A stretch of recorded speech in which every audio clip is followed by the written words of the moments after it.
Hey guys, and welcome to episode 1 of Football Manager 2015 with Red Bull Leipzig. Now, first things first, if you look up in the top right corner and look at the date, you'll see that it's not in fact 2014, it's 2015. Now that's because I've already played the first season. I wasn't sure whether I was going to make a series on this. I've never done a proper Football Manager series. I've always wanted to and tried a bit, but enough of the backstory. But basically, I played the first season, and then I decided, you know what, I'll make a series of it. I'll try anyway. This is going to be a sort of a pilot episode. I'll probably play a game. I'll show you everything, and I'll basically explain what's happened so far. So before I get into any of that, there's a few disclaimers. I'm not the best Football Manager player in the world. I will not win the league every season. I will not get Champions League the first season into the Bundesliga, things like that. Well, I might, but you never know. But I'm not ridiculously good like these other YouTubers out there. But I like to think I'm all right. Secondly, I do spend a lot of time preparing things, but I'm not one to spend hours and hours on end fiddling with the tactics and things like that. I will obviously change if it doesn't work, and I'll spend time trying to get it right, but that's a part of my downfall. I'm not the most patient player in the world. Anyway, disclaimers out of the way. So, if you don't know about Red Bull Leipzig, and I don't really expect you to unless you're a fan, and if you are a fan, then that's pretty cool. But basically, pardon me, Red Bull Leipzig were formed in 2009, and they started in this league here. I'm not going to try and pronounce a lot of these league names and things like that, because I've downloaded the license, so these are the official names, and they're a bit German to say the least, and my German isn't wunderbar. Now, in their first season as a football club, they won the league, which is a great achievement, going straight up to the league above. Now, in the first season of that, they finished 4th, as you can see, obviously not quite making it through, and then they finished 3rd in the following season. And I believe in German football, if you finish 3rd, you go into a playoff with the 3rd bottom place team of the division above. So basically they had a playoff and they won it, obviously, getting promoted. And then their first season in, I suppose, the German equivalent of the Conference North, something like because these are the South and West, I suppose, or North and whatever. I'm just trying to compare this as much to England as much as possible, because I know a lot of people that will be watching this will be from England. And they won that, which is a brilliant achievement again. Then they went up to the 3rd division of German football, and they finished 2nd, again a brilliant achievement. The growth of this team was fantastic. And then their first season in the Bundesliga, the 2nd Bundesliga, sorry, was the first season of the game. Now, I managed that season. Our expectation was to get a respectable finish, and we were expected to finish 10th, I believe. I finished 5th. We were sort of maybe edging on getting to 3rd to maybe push for the playoff spot, but it sort of went a bit messed up near the end. There was a lot of injuries and things like that. Now, so going into the 2nd season, we've been given a task by the board to challenge for the title. Now that's going to be difficult. I know it's going to be difficult, but we're going to give it a go. Now, as you can see here as well, Red Bull Leipzig are quite a wealthy club, really, for their stature in the game. I mean, a 50 million estimated value is a lot. They have a very big stadium as well, 45,000 capacity, and of course they are linked with New York Red Bulls, Red Bull Salzburg, and I believe there's another team. Sorry about that. Anyway, as I was saying, the club is affiliated with 4 other clubs. 2 of these clubs are Red Bulls run clubs also. New York Red Bulls obviously being the most famous of the lot, having players such as Tim Cahill and Thierry Henry, who is now retired on my save. Tim Cahill hasn't, but Henry has. Anyway, also Red Bull Salzburg, who we did loan out a number of players to last season. I don't think we've loaned out any to them this season. Pardon me. And then we've also got Markranstadt, and FC Liefering. I apologise if you're German and I'm absolutely butchering these names. So, that's the background of the squad, the background of the club, sorry. pretty much in general. Big stadium, good club, very good stature. So a lot of promise for the future. Now, if we go to our transfers, let's go to the transfer history of last year. Basically, we brought in a few players. The first, I'm not going to take too long on these because these are last season, they don't matter too much, apart from the buys, the buying in, which is our important ones. Paddy McCarthy I brought in on loan as a backup. That was a bad move, never made an appearance, completely pointless. So that was a bit, he's gone to Oldham now, so you can see the level which he was operating at. Now, one of the best bargains I think I've made off Foot Manager, to be honest, is Andre Hansen. Now, he's a goalkeeper who I bought from Odd, a Norwegian team, for £110,000. That's it. Now he doesn't seem to get the best average ratings, but keepers never do on Football Manager. It's very difficult for a goalkeeper to get a really high average rating, and he's already decent for Bundesliga, and he's only 25 years old. Now for 110k, fantastic. Well, okay, Abue. Why have I got Abue doing that? Yeah. Anyway, Bundesliga. Abue doesn't know what he's on about. The only problem is that his contract runs out next year, and he doesn't want to sign a new contract unless we get promoted this season. So it's gonna we got a bit of weight on that. Now markouts as well, we brought in on a free. That wasn't me that did that. It was one of the youth staff. Brought him straight in, and obviously he's a player with some potential. Now another bargain I bought is Dedrick Boyata from Man City, and you may have heard of him. I think he's held in quite high stead in Manchester and around the world, really. He hasn't been given much of a chance, but from what I've heard, he's got some great potential. Now, I picked him up very cheaply, and as you can see by his average rating, he performed very well. His first few games he was a bit shaky, hence why he didn't play all the games in the season, but he asked me for more first team football. I obliged, and he played fantastically. Him paired with Alberto Massi, who I'll go straight on to.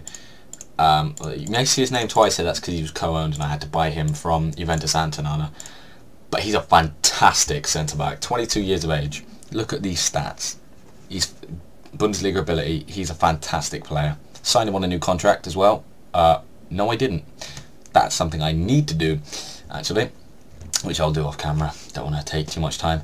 And yeah, so he's a fantastic player. 1.7 million in total. Great average rating, and he started the season well in the first 2 games. Who else we got here? Chris Cohen, bit of a weird one, from Nottingham Forest. Good player. 3.3 million may seem a bit a lot. That's great grammar.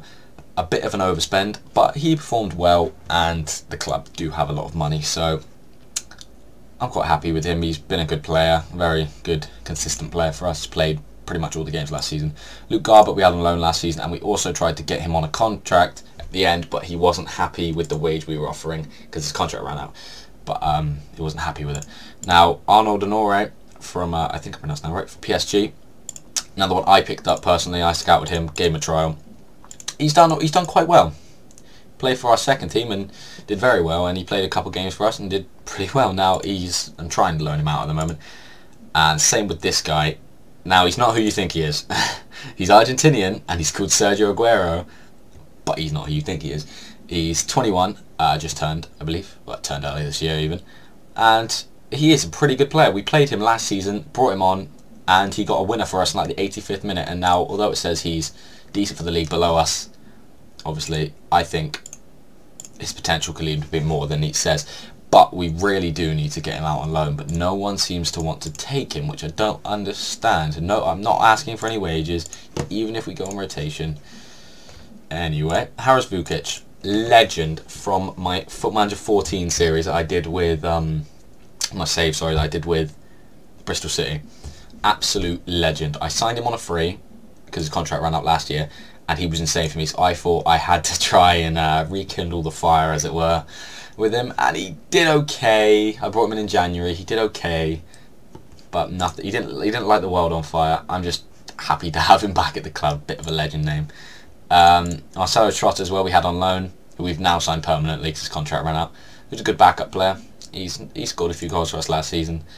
Andrea Lazzari, who I think it's a very good signing, to be honest. With all this pedigree playing in this Serie A, and then coming to us in the second division of Germany.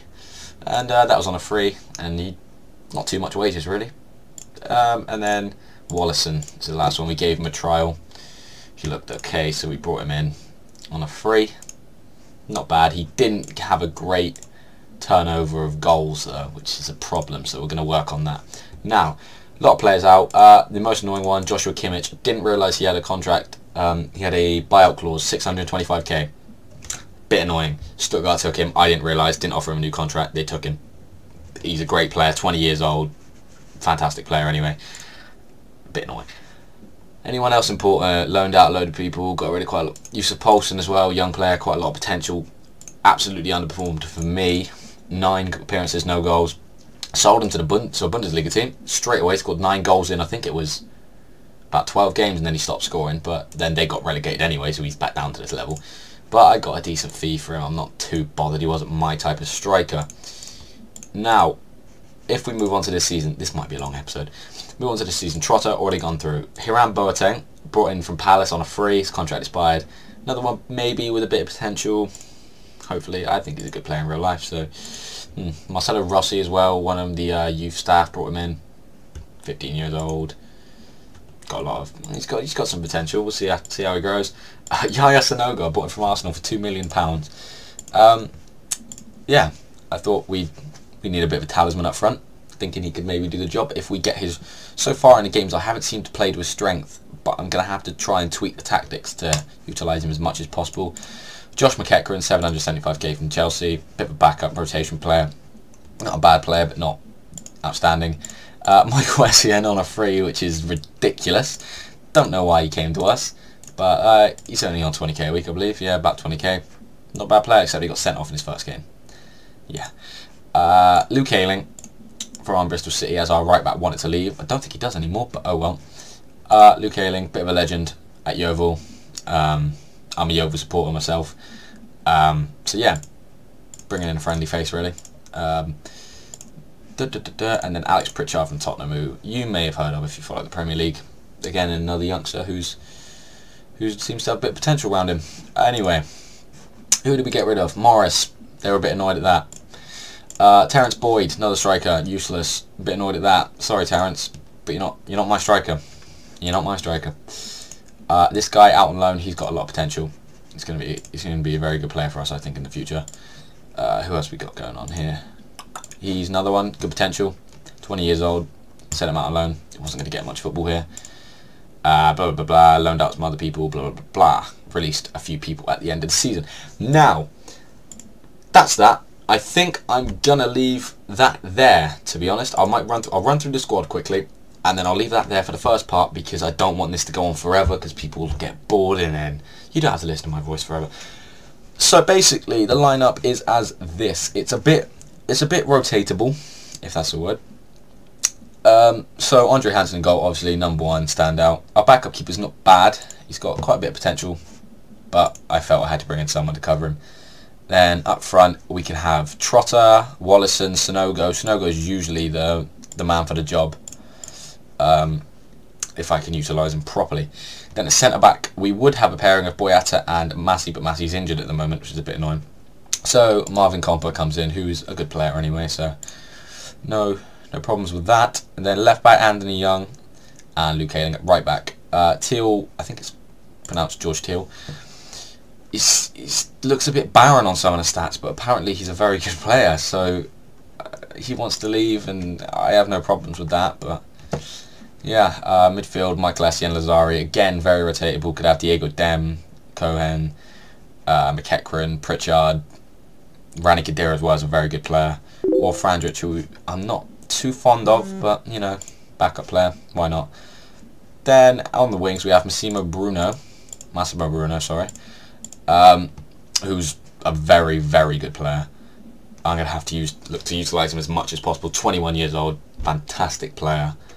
So we're gonna try and use him as much as possible. Ante Rebic, I think he was on loan he was on loan already first season. I loaned him again. Didn't use him much in the first season because I didn't play with wingers, but I've changed the formation. See if we can get more attacking football going on. Up front, already gone through. Dominic Kaiser, talisman, legend, god, whatever word you want to use to describe him, absolute machine. He last season, 33 appearances, 10 goals, 17 assists from centre attacking mid. 7.38 average rating. Absolutely fantastic player. He wanted to leave, but I said to him that we can strengthen the squad, and I believe we had. So hopefully he's okay with that. Fans really like this player because he's an absolute god, basically. So, who we got on the subs quickly? Blah, blah, blah, blah. Klosterman, young player, bit of potential. Wing back. Some backup centre backs.